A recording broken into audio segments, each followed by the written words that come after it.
दोस्तों नमस्कार।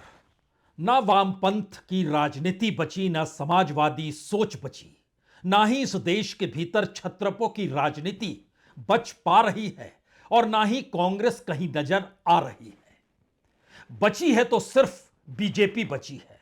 वही बीजेपी जिसके पीछे संघ खड़ा है, राष्ट्रीय स्वयंसेवक संघ, जिसने शुरुआत में जनसंघ बनाया, बाद में जनता पार्टी में विलय किया और 1980 में उसने बीजेपी बनाई।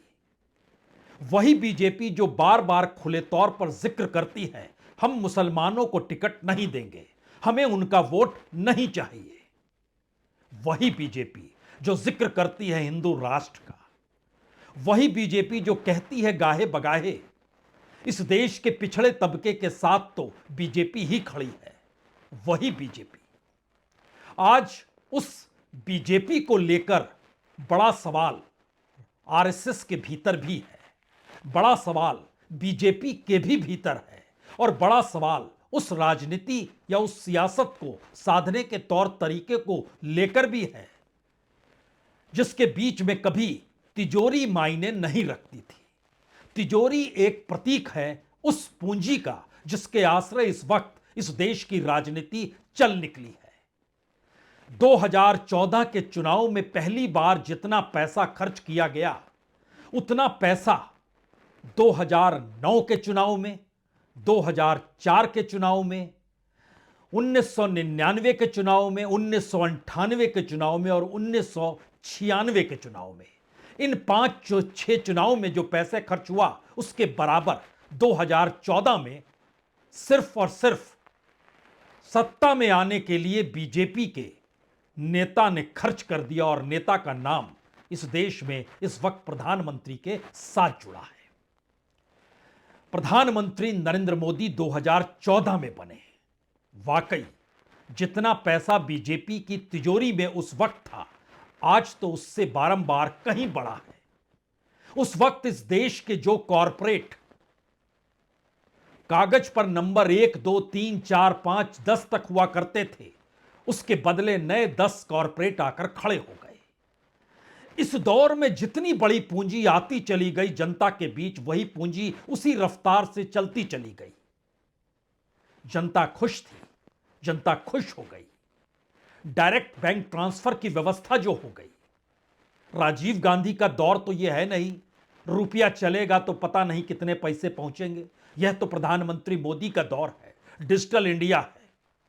जितना पैसा डालेंगे उतना ही पैसा पहुंचेगा, लेकिन कोई यह सवाल ना करे कि यह पैसा आ कहां से रहा है। यह देश तो सबका है, इस देश के संसाधनों पर बराबर का हक तो सबका है। तो फिर उसके बाद इस देश की विकास की रफ्तार से लगभग 100 गुना ज्यादा बड़ी रफ्तार से कॉरपोरेट का नेटवर्क क्यों बढ़ता है? कोई सवाल नहीं। क्यों? क्योंकि अब मुद्दे मायने नहीं रखते हैं। बात मुद्दों तक थी तब भी ठीक था। बात तो इस देश के लोकतंत्र पर आकर खड़ी हो गई कि अब इस देश के वोटरों के वोट भी मायने नहीं रखते हैं। और ऐसे मौके पर इस देश के सुपर बॉस ने कहा, अब मेरा बॉस आ गया है। और जब बात पार्टी के विषयों को आती है, तब माननीय नितिन नवीन जी, मैं एक कार्यकर्ता हूं, वे मेरे बॉस हैं। तो बीजेपी के सुपर बॉस, आरएसएस के सुपर बॉस, इस देश के सुपर बॉस, दुनिया के सामने सुपर बॉस की तर्ज पर प्रधानमंत्री नरेंद्र मोदी की मौजूदगी और मंच से यह कहना पार्टी का सवाल होगा, तो मेरा नया बॉस अब आ गया है। इस नए बॉस के पास क्या क्या कुछ होगा? इस बॉस के पास कोई धारा विचारधारा नहीं, बल्कि इस वक्त तकरीबन 10,000 करोड़ की तिजोरी में पूंजी होगी जो पार्टी की पूंजी है। यह पूंजी 2014 के वक्त सिर्फ 670 करोड़ थी, आज यह बढ़कर 10,000 करोड़ पार कर चुकी है। 2014 के चुनाव में 923 करोड़ रुपए खर्च हुए थे, लेकिन 2019 के चुनाव में यह 1,352 करोड़ रुपए हो गए। खर्च किए हुए। 2024 के चुनाव में यह बढ़ते बढ़ते 3,335 करोड़ रुपए खर्च कर दिए गए। जी, बकायदा बीजेपी ने दस्तावेज में लिखकर इलेक्शन कमीशन को दिया है, यही वो डाटा है। और बीजेपी की तिजोरी में जो 2014 में 674 करोड़ थे, वह 2024 में बढ़ते बढ़ते 7,113 करोड़ हुए और नया आंकड़ा 10,000 करोड़ के पार का है। 2014 में बीजेपी के पास इस देश भर के भीतर सिर्फ 200 जगहों पर अस्थाई ऑफिसेस थे, लेकिन उस अस्थाई ऑफिसेस की कीमत भी लगाते तो कोई करोड़ में नहीं आता। लेकिन इस वक्त देश में 772 जिलों में बीजेपी के दफ्तर हैं। अब किराए की जमीन, किराए का मकान, किराए की इमारत, कार्यकर्ता के घर पर ऑफिस खोलना, यह सब बिल्कुल नहीं है। 562 जमीनों की रजिस्ट्री हो चुकी है, 200 पहले थी, 386 नए हो गए। हर जिले में जो ऑफिस है उसका एक बजट बनाया गया और बताया गया कि तकरीबन 1.5 से 2.5 करोड़ तक जिले के दफ्तर पर खर्च होगा, जो हो रहा है। और अगर राज्य स्तर का, यानी राज्य की राजधानी में जो प्रदेश स्तर का दफ्तर होगा, वह 3 से 5 करोड़ का होगा। यह भी उस बजट का हिस्सा है। नया टारगेट है, उत्तर प्रदेश के हर जिले में दफ्तर खुल जाना चाहिए, आंध्र प्रदेश में खुल जाना चाहिए, वेस्ट बंगाल में खुल जाना चाहिए, त्रिपुरा में खुल जाना चाहिए। और हर दफ्तर को चलाने के लिए एक बजट है जो 60,000 से लेकर 1 लाख के बीच में चलता है। आप कहेंगे, वाकई इतने पैसे का जिक्र आज आपने शुरू में क्यों कर दिया? करना तो आपको चाहिए था कि इस देश के भीतर वह बीजेपी पार्टी जो जनसंघ से होते हुए यहां तक पहुंची और संघ ने बकायदा राजनीतिक शुद्धिकरण का पाठ अपने स्वयंसेवकों को पढ़ाया और उन्होंने देश चलाना शुरू कर दिया। तो एक क्षण के लिए जब आप विचारधारा का जिक्र करें, उससे पहले याद कीजिए 2002 में एक स्वयंसेवक प्रधानमंत्री थे, एक स्वयंसेवक गुजरात के मुख्यमंत्री थे। गुजरात में जो हुआ उसके बाद वो स्वयंसेवक प्रधानमंत्री गुजरात के मुख्यमंत्री को बगल में बैठाकर कहते हैं, राजधर्म समझते हैं आप? और उसके बाद इस देश ने राजधर्म को भुला दिया। और जो रफ्तार बीजेपी ने पकड़ी, वो पकड़ते पकड़ते 2014 में उसका नायाब प्रयोग उसी मुख्यमंत्री ने किया जिस मुख्यमंत्री को राजधर्म का पाठ पढ़ाने दिल्ली से उस वक्त अटल बिहारी वाजपेयी गए थे। और नरेंद्र मोदी 2002 में जब गुजरात में कह रहे थे हम तो राजधर्म के हिसाब से चलते हैं, वो राजधर्म कैसे इस दौर में कितना बदल गया और कैसे सब कुछ काफूर हो चला है, उन पन्नों पर उंगलियां रखें। लेकिन 2002 की इस आवाज को तो सुनना ही चाहिए। नए चीफ मिनिस्टर के लिए मेरा एक ही संदेश है कि वो राजधर्म का पालन करें। राजधर्म,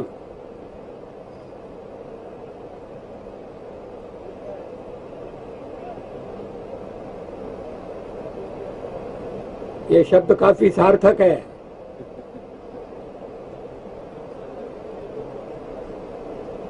मैं उसी का पालन कर रहा हूं, पालन करने का प्रयास कर रहा हूं।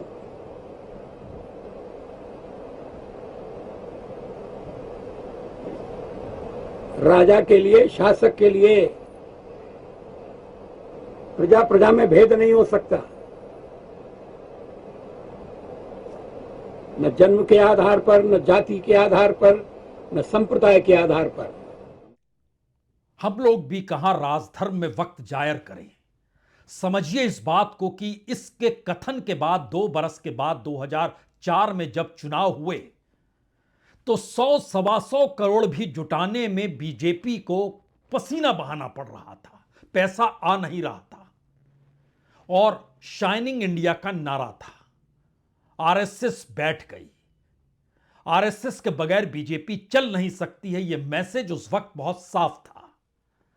और जो राजधर्म का पाठ पढ़ाने आए थे उस वक्त कहा गया कि वही संघ गुजरात के मुख्यमंत्री के पीछे खड़ा था और वो कद्दावर नेता भी खड़े थे जो आज की तारीख में सोचते हैं अच्छा देश बदल गया, पार्टी बदल गई, राजनीति बदल गई, मुद्दे गायब हो गए, सिर्फ और सिर्फ मायने रखता है तो वह पैसा जिसके आश्रय चुनाव लड़ा जाता है और चुनाव जीता जाता है, और ना जीत पाने पर विरोधी पार्टी की पूरी राजनीति को धराशायी करके उसके विधायक सांसदों की खरीद फरोख्त भी हो जाती है। सब कुछ इस दौर में चलता चला गया।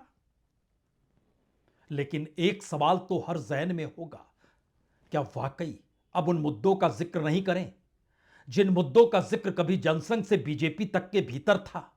बीजेपी के उस संगठन का जिक्र नहीं करें जिस संगठन को चलाने की सोच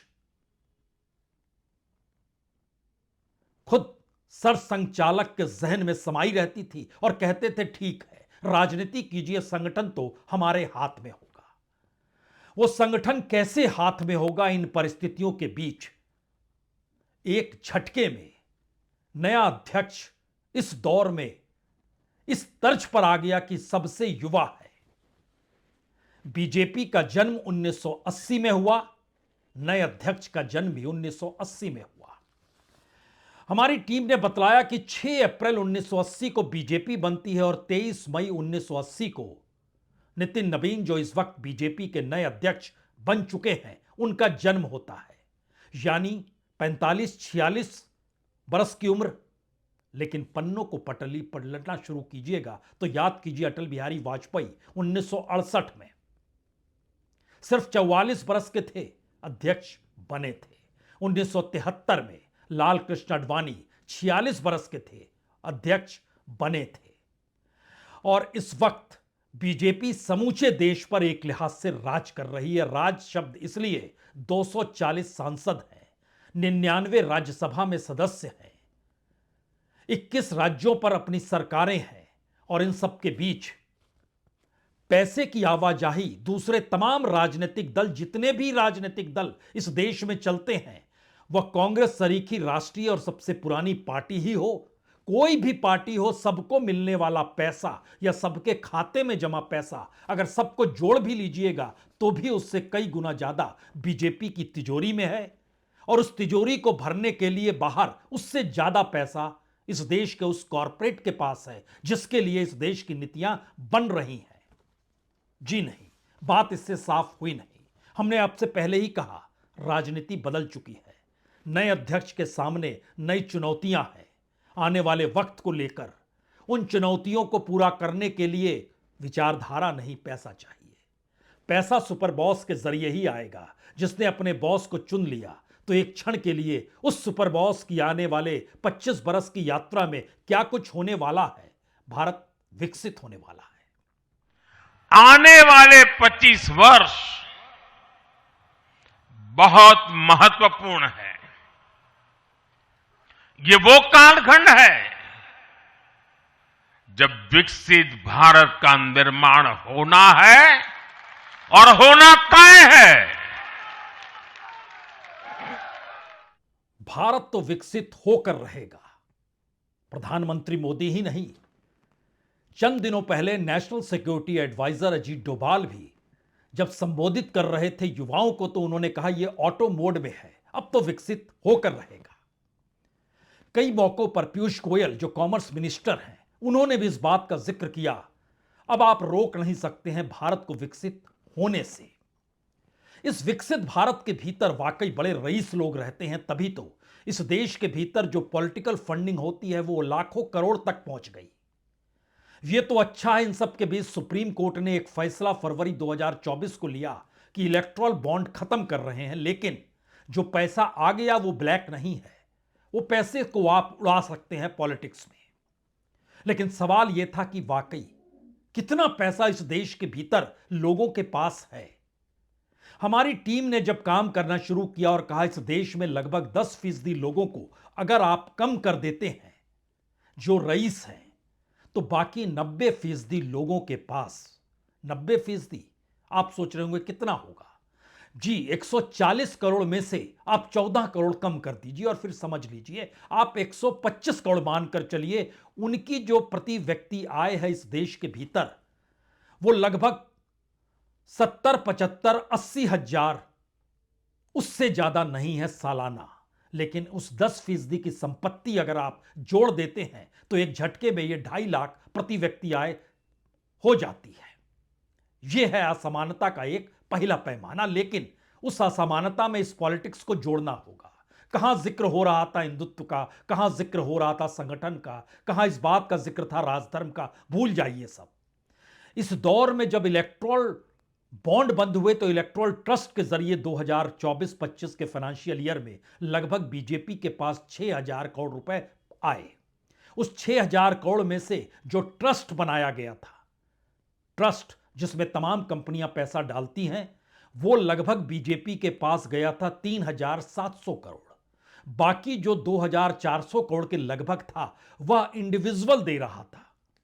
जी, कोई बिजनेसमैन है वो दे रहा था। क्यों दे रहा था? उसमें भी जानकारी निकल कर आई, चूंकि बताना पड़ता है इनकम टैक्स डिपार्टमेंट को कि पैसा कौन दे रहा है, कितना दे रहा है। तो पता चला कि सुरेश अमृतलाल कोट नाम के शख्स हैं, उन्होंने 30 करोड़ रुपए 2024-25 वाले फाइनेंशियल ईयर में दे दिए। इनकी पहचान कॉटन मैन ऑफ इंडिया है।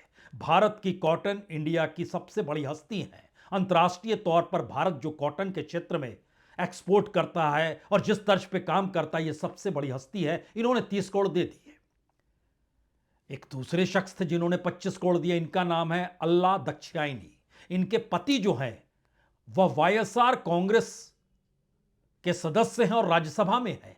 अब आपके जहन में यह सवाल होगा, वो दूसरी पॉलिटिकल पार्टी के हैं और यहां जी पहले नहीं देते थे। ये जब इनकी सत्ता चली गई उसके बाद इनके सामने संकट था, क्योंकि ये अपने तौर पर जिस फाउंडेशन को चलाते हैं वो फाउंडेशन सड़क पर्यावरण कचरा प्रबंधन से जुड़ी योजनाओं को चलाता है। नाम है रेमकी फाउंडेशन। बचना तो था। जिस तरीके से इलेक्ट्रल बॉन्ड के समय ये बातें निकल कर आई थी, बचना है तो फिर पॉलिटिकल फंडिंग होनी चाहिए। तो इन्होंने 25 करोड़ रुपए दे दिए पिछले फाइनेंशियल ईयर में।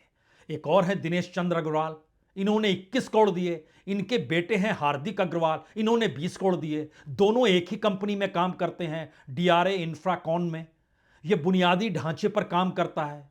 इस कंपनी को गुवाहाटी रिंग रोड का प्रोजेक्ट जो है तकरीबन 121 किलोमीटर का, उस पर तकरीबन 729 करोड़ का प्रोजेक्ट है। ये कॉन्ट्रैक्ट उनको मिला तो 21 करोड़ उन्होंने दे दिए, 20 करोड़ बेटे के नाम पर आ गए।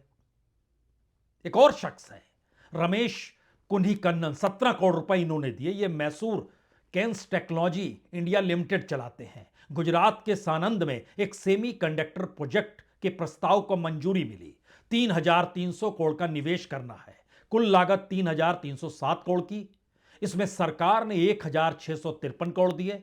केन्स ने निवेश किया 992 करोड़। उसमें भी बहुत पैसा बैंक से उठा लिया। एक सिस्टम है, आपको कुछ देना नहीं पड़ता है, सरकार के साथ सहभागिता होती है। इस देश के भीतर काम होगा, उसमें आपका जुड़ाव होगा, वहां से कमाई होगी, वो पॉलिटिकल फंडिंग आएगी। यानी एक नजरिया बदल गया। तो फिर नए अध्यक्ष का काम क्या होगा?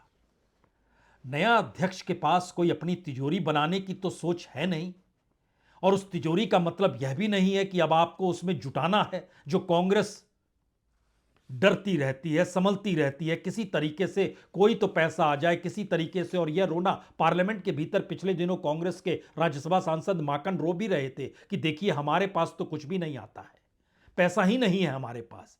300-400 करोड़ आ जाए बहुत बड़ी बात है, यहां तो लाखों करोड़ का मामला है। बहरहाल एक क्षण के लिए फिर लौटिए, क्योंकि सुपर बॉस ने आज खुद के बारे में एक जानकारी दी।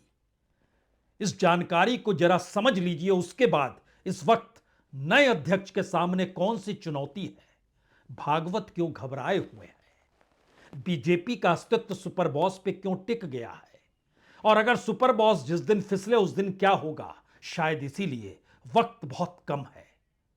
ऐसे मौके पर एक व्यक्ति को अध्यक्ष बनाया गया है जो तमाम नेताओं को अगल बगल खड़े देखता है तो उसमें घबराहट भी होती होगी कि अगल बगल कौन कौन खड़े हैं।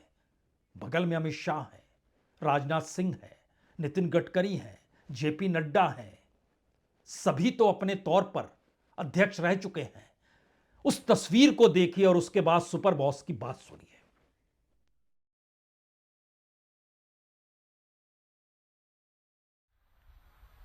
लोगों को लगता होगा कि नरेंद्र मोदी देश के प्रधानमंत्री है, तीसरी बार प्रधानमंत्री बने, 50 साल की छोटी आयु में मुख्यमंत्री बन गए, 25 साल से लगातार हेड ऑफ द गवर्नमेंट रहे हैं। ये सब अपनी जगह पे हैं, लेकिन इन सबसे भी बड़ी चीज मेरे जीवन में है, मैं भारतीय जनता पार्टी का कार्यकर्ता हूं। ये सबसे बड़ा गर्व है। और जब बात पार्टी के विषयों को आती है, तब माननीय नितिन नवीन जी, मैं एक कार्यकर्ता हूं, वे मेरे बॉस हैं। तो नए बॉस को लेकर संघ से कुछ पूछा नहीं गया, संघ ने कोई प्रतिक्रिया दी नहीं। यानी पहले राउंड में संघ मात हो गया। अब तक वो ये मानकर चल रहा था कि बीजेपी का संगठन तो वही चलाता है, इसीलिए जो प्रचारक होता था उसको बकायदा संगठन संभालने के लिए बीजेपी में भेजा जाता था। और एक वक्त गोविंदाचार्य भी इस तर्ज पर आए, एक वक्त और भी कई आए। आज नाम का जिक्र नहीं करेंगे। सवाल यह है कि दरअसल संगठन संभालने की सोच और उसके पीछे जो राजनीतिक मंशा या राजनीतिक सोच रही थी, जो गुरु गोलवलकर के सामने श्यामा प्रसाद मुखर्जी जनसंघ बनाने का प्रस्ताव लेकर गए थे, उस वक्त भी जो सोच थी वो आते आते 2025 में हाफते हाफते अब खत्म हो गई। और यहां से सवाल यह शुरू हुआ, वाकई इतना अनुशासन, इतनी सहमति बीजेपी के भीतर तो कभी नहीं थी। एक इशारा और सब एक साथ चल पड़े, और जिस अंदाज में चल पड़े उसमें कोई ऐसी प्रतिक्रिया नहीं देता है जो प्रतिक्रिया लगे कि प्रतिक्रिया वो दे रहा है। बहरहाल चुनौती क्या है? चुनौती जो है वही समाधान है। इस वक्त सबसे बड़ी चुनौती बीजेपी के अध्यक्ष, नए अध्यक्ष के सामने मोदी और शाह ही है। लेकिन मुश्किल यह है कि वही समाधान भी है। चुनौती इसलिए है क्योंकि उनके बगैर बीजेपी कहीं नहीं है। अब तो संघ भी कहीं नहीं है, यह मैसेज बहुत साफ है। और बीजेपी के भीतर संघ के तमाम लोग जिन गाड़ियों से चलते हैं वो सत्ता मुहैया कराती है।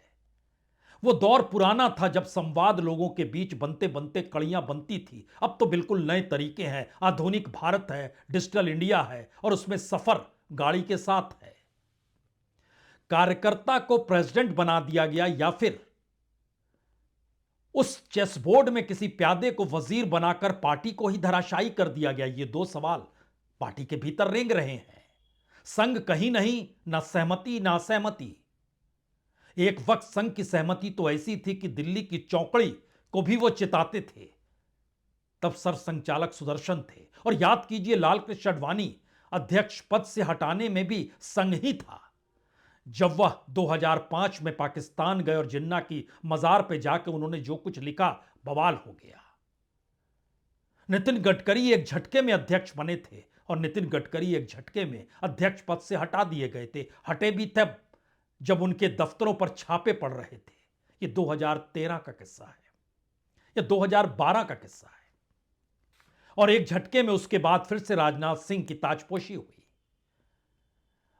आज प्रधानमंत्री मोदी हर किसी को याद कर रहे थे। जी, सुपर बॉस आज हर किसी को याद कर रहे थे, बता रहे थे उनकी क्या क्या खासियत है।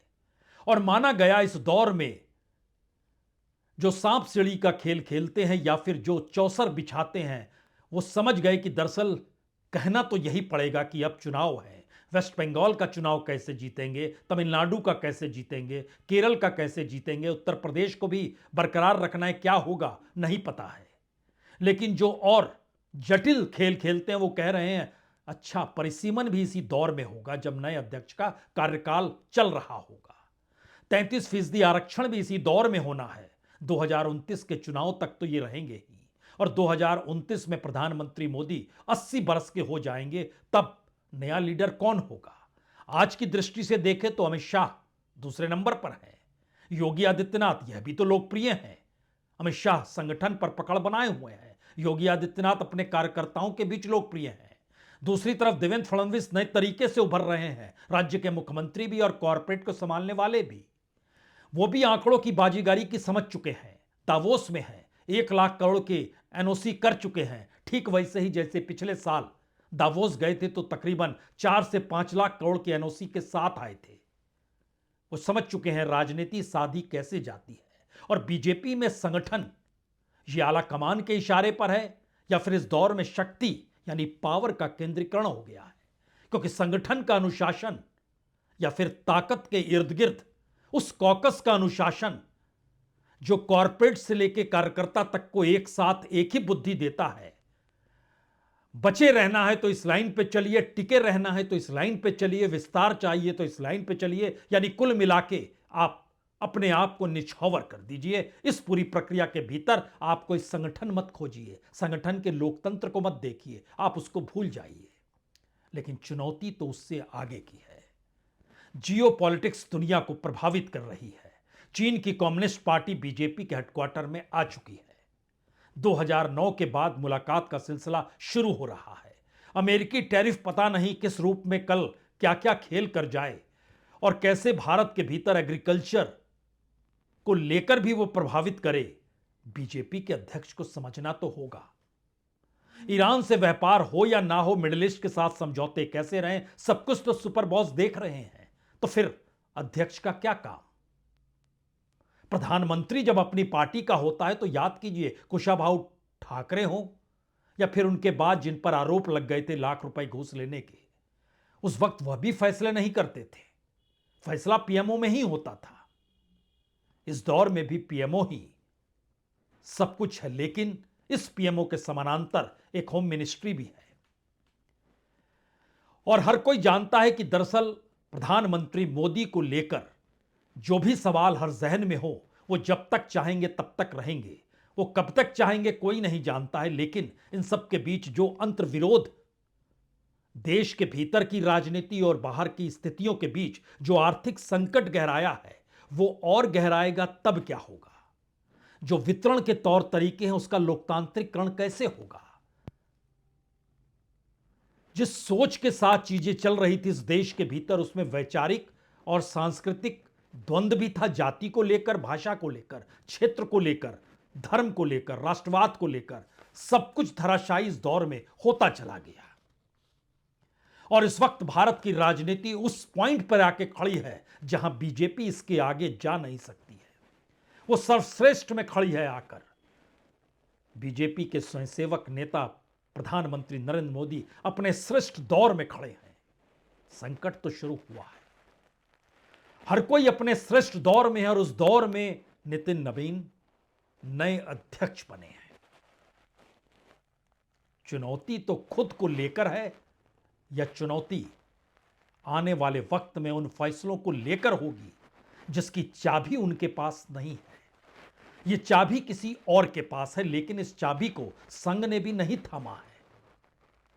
तो वो चाबी किसके पास होगी और वो चाबी किसे थमाई जाएगी, यही है सुपर बॉस का खेल।